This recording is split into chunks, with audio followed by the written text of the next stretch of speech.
and reading my Bible, sitting here with Yud Vav Hey, getting ready. I only got 2 hours left. That's not enough time. I might run about 30 minutes to an hour late on my own broadcast. I'll see what happens. So, they shot the eagle. When I made the announcement this morning, I was going to do Fringe Radio Network. FringeRadioNetwork.com for a project on Traeger. I had mentioned that I had a bunch of dreams last night, and it had pertained to the work that I do online. My voice is so raspy, I'm going to sound horrible on Fringe. My allergies. But anyway, so that's all right. Johnny will make me sound like $1,000,000. He knows how to do all that good stuff. If I relax my voice, it's not too bad, but I kind of lost it. I'm always like feeling stressed, so it comes out when I speak, like as if I'm ill. So,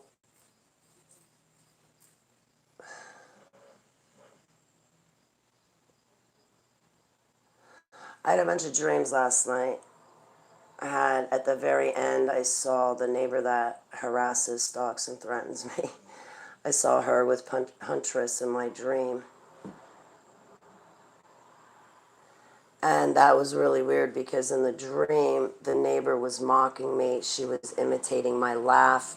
She was imitating me being on the phone and recording herself. Like I've had to record myself going in and out of the house because of how she was behaving. Me running a live camera was the only reason why she was not coming after me. But the second I didn't have my cell phone in my hand, that's when she come at me. Well, this is reality. But anyway, back about the dreams I had last night. The very last dream, I was standing there with Huntress in my stairwell, and I was looking through a window, and I saw this girl mimicking me, laughing, like trying to mimic my laugh, recording herself, and trying to play the role of the victim as if I was harassing her, which is not the case. It's just not the case. And it's never been the case. I keep to myself anyway. So, in the dream, when I saw the neighbor having this offensive behavior towards me, I thought, wow, I got to call Huntress. But before that, I had some other dreams. One part of the dream that I had, it had flipped and changed. I had gotten to to a different part of my dream, and I'm standing outside in a pasture, I don't know, just outside. There's fields. It's like, when you're out in the country. And as I'm out in the country, there's horse pastures, there's barns. I'm a country girl. I wasn't raised in the inner city. I'd only go to the inner city, and I don't want to get into it. But so in the dream, there's a tall guy standing there, and he kind of had a checkered shirt, brown pants, suspenders, almost like Freddy Krueger, and with a farmer's hat on, and he took his shotgun. And I see this eagle come flying out over the trees and over the hills, and it just comes soaring across the skyline. And I recognized the eagle, but I didn't place where I knew the eagle, but the eagle itself was familiar to me.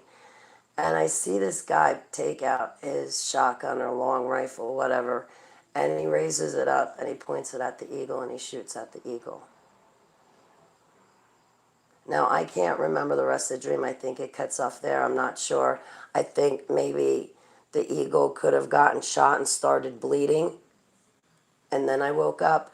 But again, the dream's a little bit fuzzy because there were multiple parts to my dream. A third part, I was doing computer work. I had my computer open with my documents, books laid out on the table, but the dream's not coming true right now. That's a dream to come true in the future, but it just pertains to my work and what I do.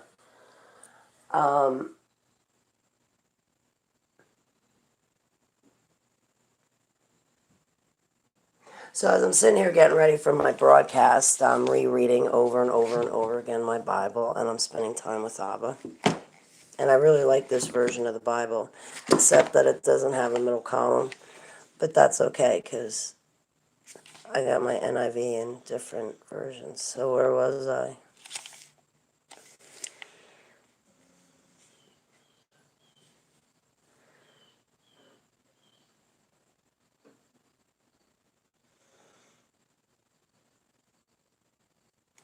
Okay, so Revelation 12:14, and the woman was given 2 wings of a great eagle to fly into the wilderness to her place where she is nourished for a time and times and half a time from the presence of the serpent.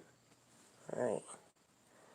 And we know Revelation 12 to speak of the second Exodus. Revelation 12, I see where people misinterpret it all the time. When you read it, it's basically the short and skinny. Like, Satan started a bunch of crap in heaven. He got thrown out to the earth. Yeshua was born, and thanks be to him for dying for all of our sins, resurrecting and ascending to heaven, because now we can overcome this slippery sucker by the blood of the Lamb, right? And then it says, woe to the inhabitants of the earth, because you're pretty much stuck with them. So Revelation 12 kind of gives you the short and skinny of it. It talks about an eagle. The woman is given the great wings of an eagle. I got to go check my other versions and how they word it. But then it talks about the serpent, tries to go after the woman who God's protecting for and times and half a time. He spews water out of his mouth after this woman, but the earth helps the woman, opens up, and the river does not kill this woman. She's spared. So basically, he gets pissed off because he can't get her because she's being protected. So now the serpent goes off and starts fighting with everybody else on earth. So this is kind of like a short recap. It talks about what I think is the second Exodus, but if you want to read about the second Exodus, you can find it also in Jeremiah between pages or chapters 28 and 33. Read the whole thing, all of it. So when you read this is also Revelation 12 is also coinciding with the seals. I think the seals are passed out at when the 144,000, they're sealed when the sixth seal is opened. I think we're at the first seal, so we got 5 more to go before we're sealed, I believe. And there's another time during the trumpets being blown where God says again, don't touch those that have my mark on them. And that's sometime during when the trumpets are blown. And when the trumpets are being blown, that's when all of these woes start coming upon the earth. In Revelation 12, it quickly talks about woe to you guys because you're stuck with them. But you got the blood of the Lamb, and that defeats him. People rip that apart. That's why I've gotten in arguments with people because they want to say that Satan, the serpent's still locked in heaven. He's not. Go talk to Admiral Byrd. Hey, listen, I'm giving you my own testimony, but whatever. I guess you know it all, considering you didn't know what a dumb was until you met me. Deep underground military base. So where was I going? In the dream, this guy shoots the eagle. I think he gets it. He shoots it in the sky and it starts bleeding. And when I was reading Revelation 12, I was like, oh no, oh no. What I picked up from that is the darkness is going to try to shoot that eagle. When Abba sends her an eagle so she can either follow it, I think it's for her to follow because it's a second Exodus. I think it's to follow the eagle because she's supposed to go to a place where she's protected for 3.5 years, says God.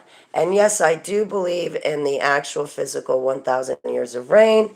And that's another reason why the kingdom of darkness was trying to get Hitler to rise, because they really thought he was going to reign for 1,000 years. It didn't work with him. They're going to try it again. It's not going to work. I gotta write that down. It's not going to work, obviously.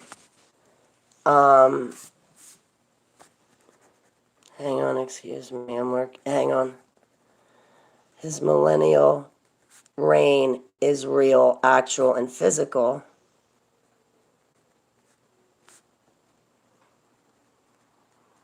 Not figurative or just trying to give you a guesstimate about time. No, Yeshua's 1,000 years reign is him reigning for 1,000 of years. I'm writing this down, excuse me.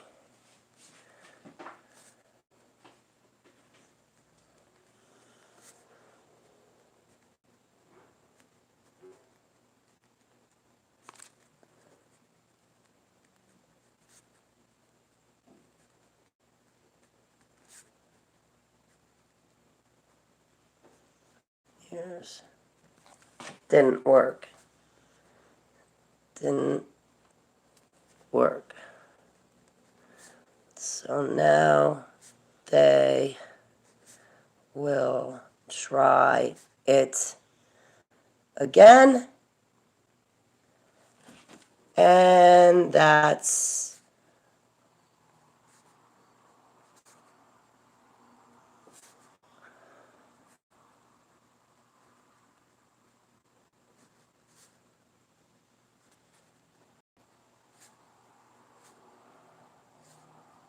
okay, excuse me. But anyway, I just found it so interesting that I'm reading the Bible and about the eagle, and I had a dream last night about the eagle being shot. So the kingdom of darkness is definitely going to try to shoot that eagle so we cannot hear our shepherd's voice, so we cannot see our shepherd, and that we are deceived and so tricked and hypnotized that we won't be able to find the way that our shepherd gives to us, where we're sealed and protected, where he's taking care of us for 3.5 years. No, we're not all going to grow wings like drinking a Red Bull and then flap off somewhere. We're going to have to use our own 2 feet and walk. Be realistic, guys. You're going to have to help crippled people. You can't leave them behind either. And if you were to leave somebody behind like that, maybe God just won't think to help you out if you have that kind of selfish heart. So, no, we're not. No, we're not. We're looking at the first seal being broken. Yeshua HaMashiach has not reigned for 1,000 years. I respectfully disagree more than a flame. You have to read Revelation for what it is, and it's going to play out for exactly what it says. First, the 7 seals will open when they are finished opening, and with them opening, they will manifest in our physical earth, and you can read about all those opening in Revelation. Once they're finished, then the trumpets 1 through 7 will sound. Once the 7 trumpets are finished sounding, then the 7 bowls of wrath are poured. Read Revelation for exactly what it says. God says exactly what he means. And I'm not going to debate it. So, but I am saying that we are before Yeshua's return. He has not gotten back yet, sweetheart. If he was back, we would have all met him by now. All right, so anyway, his millennial year is an actual physical reign that is to come. Right now, we're looking at the rise of the beast of the sea, which is Apollyon, which is the thing that tricked Adam and Eve back in the garden. We also know it as Abaddon. And we have the beast of the land, which is the false prophet, the 10 kings, which is the families of the 13 Illuminati families. They are all gathering and coming to power. We are entering into 7 years of tribulation. Now, I'm done telling you about my dreams. I'm going back to get ready for Project End Trigger. Again, join me, fringeradionetwork.com, 1 p.m. Eastern Standard Time today. Have a beautiful day. Yeshua blessings, everyone. I love you, Debbie, Gabrielle, everyone, more than a flame. Have a good one.